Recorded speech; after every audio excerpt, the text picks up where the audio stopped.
ኮሜንቱ ምን ይላል? ማሜ ለተጨማሪ እሴት ታክስ ወይም ደግሞ ቫት ለመመዝገብ ከስንት ጀምሮ ነው ይላል። እንግዲህ ይህ ጥያቄ በተደጋጋሚ የሚነሳ ነው ማለት ነው። መልሶቹን ወይም ደግሞ ሀሳቡን እንደሚከተለው ለማብራራት እሞክራለሁ። ለተጨማሪ እሴት ታክስ ለመመዝገብ የግዴታ ምዝገባን በተመለከተ 4 ወይም 5 መስፈርቶችን ማሟላት ይጠበቃል። የመጀመሪያው የግዴታ መመዝገብ ያለበት ድርጅቶች ናቸው።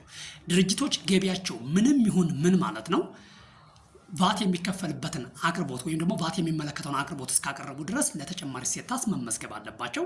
ሁለተኛ አጠቃላይ የዓመታዊ የሽያጭ ገቢያቸው በማንኛውም 12 ወራት ውስጥ ከ2 ሚሊዮን ብር በላይ ከሆነ እነኚህ ግለሰብ ግብር ከፋዮች ናቸው ማለት ነው። ለተጨማሪ እሴት ታክስ መመዝገብ አለባቸው።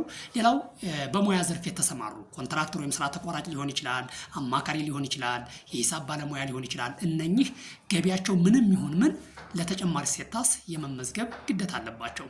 ሌላው በፈቃደኝነት የሂሳብ መዝገብ የሚይዝ ህጉ የሂሳብ መዝገብ እንዲይዝ አያስገድደውም። ነገር ግን በፈቃደኝነት የሂሳብ መዝገብ እይዛለሁ ካለ ለተጨማሪ እሴት ታክስ የመመዝገብ ግዴታ አለበት ማለት ነው።